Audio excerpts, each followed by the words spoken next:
the update of my Go for the Trader $100,000 funded account challenge. So many of you are aware that I took a $100,000 funded account challenge GFT and I passed phase 1 onto phase 2. Phase 1 was a bit of a war. I got to near the profit target, but then unfortunately I had a little bit of drawdown, which caused me to have a bit of emotions. Then I reset and then I was able to pass the account. Moving on to phase 2, we had a really good start. I closed the trade a little bit too early and then unfortunately had a few losses, which caused me to break the daily drawdown. Unfortunately, the mistake I made was to not check the dashboard and to not check the account. So that caused me to breach the account. And in this video, I'm going to be showing you, because this is the reason we started this series, is to kind of go through it together, is to talk about what I will do next time in order to pass the phase 2. So the first thing was emotionally for me. So I wasn't in the best spot necessarily. I was a bit emotionally traded and the market weren't giving me really good A-star setups, and I was taking setups for the sake of it. I was just trying to trade the account, and it's kind of like I wish I didn't trade certain things, and of course we're all gonna regret things in hindsight, but we can talk about it and get over it together. And just going on the account here, we can see that this is the phase 2 of the account. So this is phase 2 that I was trading on. I was trading with Match Trader at the time, and I'm going to be breaking down what went wrong. So as you can see, the first trade that I took on the account was $2,298 profit, and I think I needed 6% profit target. So I needed to make 6%. So I needed to make $6,000 on this account. So I was just over $3,000 that I needed to pass this account. And then the rest of the trades were just losses. So I was risking around 1% on this trade, which was fine. And then I risked 2.6% on this one. And then I eventually lost this trade. So these trades, so I did take a bit of time away, but these trades were too close. I should have given myself time to reset and then look at retrade it. But you can see this day here was bad because I took 2 trades. So if we go look into the trades, we can see what I did. Yes, this day. So in these 2 trades here, we're looking at these 2 trades specifically. Let me just move up. So looking at these 2 trades specifically, we can see that I actually did take 2 trades on the same day. So around 3:26 p.m., I think that's my time, I took a buy on gold with around 2 lots. And then I decided to scale in. But instead of scaling in with a reasonable lot size, I scaled in 2.5 lots. And that was because I really thought the move was going to happen. And you can see the market did have, so the market did have a nice impulse, and then I added to the position, okay? Sorry, it's here. Let me reset that. Yeah, so the day before the trade was closed out, you can see at 6:10, I opened a 2 lot on gold, and then at 6:14, I opened a 2.5 lot. And I had stop losses in place, but I didn't take into account my daily drawdown, and I wasn't looking on my dashboard. So realistically, we should have only taken this loss and not this loss. So in one given day, I lost just below $3,000, and some of the trades alongside that caused me to lose a lot of money as well. The trades weren't good. I had too much in one bias, too much in one direction, too much in one pair. I wasn't diversified. I didn't allow myself room for error, and this is what caused the trades to go the wrong way. You can see the close prices are completely different. I'm assuming one close price we just need it in the daily drawdown, but you can see around and this trade was also closed overnight. So if you guys trade overnight and you're used to it, that's cool. But for me personally, I don't like trading overnight. I don't like holding overnight. For me, like mentally, if I'm going to be honest, I don't sleep very well. I'm a bit not stressed, but it gets to me a little bit, and I'm micromanaging it. And I'm, should I take trim? Should I do this? Should I do that? And I never really allow the trade just to kind of do what it needs to do. So I guess one thing, I shouldn't have held it overnight because I was a bit emotional with it. And 2, I was in too much large position. I was way over the position mark that I usually do, so I broke my rules in that regard. I scaled into a position that was already in profit. That's something I do typically do, but not to this extent, so I shouldn't have added even more to the position.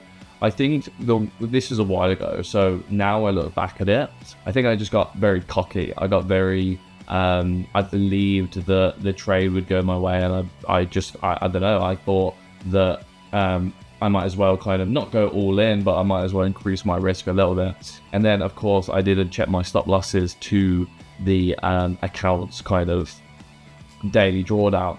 In addition, this was the back of this gold loss as well. This was 5 lots. So I lost $2,600 on this gold buy. And unfortunately, that took these profits. So it took that profit, and we was also down 1,000 as well on the account. So realistically, I was not in a good spot on the account, and maybe I was psychologically thinking, oh, let's get back to where we were, because I felt so good in that spot. So I thought I'll increase my risk, and then we've actually blown the account from it. So the thing that I learned from trading on this account is, like, if we are in a certain level of the account and we're very happy, embrace that. But at the same time, if you come out of that spot, come out of that comfort zone, don't work to try get back into that comfort zone immediately. You know, allow yourself time to slowly build that back up, and be open to the case of losses. Me, I'm very stubborn and an egotistical trader. I don't like taking losses. I don't like losing trades. And I think I like the idea that every single trade is profitable, but they're not. Not all of them are profitable. Is there any other things we can see? So maybe the dates. I always look at the dates that I was trading, and I refer back to the chart and see kind of, you know, how I was in that kind of frame of mind. But as you can see, we were okay here. We were trading okay here. I think that was just trade just for the day. And then, yeah, slowly brought it down there. I think this 2,600 loss should have been reflected on that 1,000 loss, meaning that when I lost 1,000, I should have been more carefully. But as you can see, I was more emotional. So instead of risking around 1%, I risked 2.6%. And that's so that I can get back over that benchmark. And, you know, you can clearly see on this account, it was slightly emotional. It wasn't the best kind of performance in my mind. If we reflect this to my phase 1, which I'll bring up now, you can cut this out because I don't know what information. Yeah. So as you can see, this was more trades. So I was trading more. I was trading a lot more. And as you can see, the risk to rewards were very good. So I made 8,000 that day. I lost 2,200 that day. And then I made around 5,000. So there's a quite big loss, but you can see kind of the losses over the profits. Like that profit there is much bigger than that loss. Whereas when we go onto my other account, you can see that the losses are substantially bigger than the profits. So of course, we're going to have a lot of scale outs. So these are probably just scale outs, but you can see we've got $4,000 profit there, got $1,000 loss, $1,000 loss, $1,000 loss, $2,000 loss. And then we made 4,000, 10,000 on that trade, 1,000 on that trade, 3,000 lost there, but I risked the initial amount I made. So I lost 3,000, made 3,000, then I was break even, then I risked another 3,000. And then of course, this must have been a 1-to-1 or a 1-to-2. So I maybe risked 500 on that one. That was probably just a break even. And then 10,000 on that big trade that I held for a while. I think, yeah, that was overnight as well. So this account does, I mean, this was past, it looks a lot better. You know, it looks a lot cleaner. There's more trades. This was over quite a short period of time, actually, June towards the end of July. Yeah, so about a month I traded on this account, which is not bad. And as you can see, that big spike, small drawdown, and then big impulse. You can see the account just looks a lot better, like really small losses, and then big gains too. You can see all these losses here. This game basically made that back, you know, and then just one more trade to get us over that kind of percentage. Whereas when we look at this graph in comparison, you can see it's just very big drops, and there's no real kind of, no profitable trades apart from the first one, but no real consistency in regards to my losses. You can see that loss to that loss there was a big loss, and I should have controlled my losses a bit more, maybe change my risk to rewards. And as you can see, we made 2,000 and then pretty much lost it immediately. I think these two trades are actually reasonable. It's just this trade that kind of blew us out, and then these trades were just emotional on the back end of that. So I guess my advice is to not be emotional.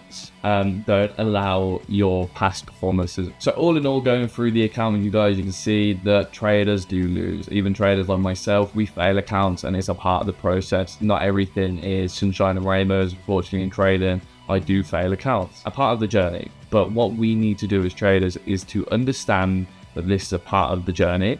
And we also need to understand that instead of beating yourself up over the account and kind of, you know, oh, I traded so bad, actually see where you traded bad, see where you went wrong, reflect on the dates that you were trading, look at technical analysis, you know, really deep dive into the account, and then have a look how you could progress on the next one. So the next phase 2 that I'm going to do, I think I said before when I actually passed phase 1, I'm terrible at phase 2. I don't know what it is. I think it's just because you're so close to that funnel account. So my next goal on my next account is focus and lock in on the phase 2, because the hard work's pretty much done. Now it's just the last little step, and then you get your funnel account. And I think it just got to me a little bit, and that's natural. And I'm not trying to, be like, oh, stoic, and we shouldn't have emotions. Like, yeah, you shouldn't in hindsight, but we're all human. We're all going to make mistakes, and this is just a mistake that I made.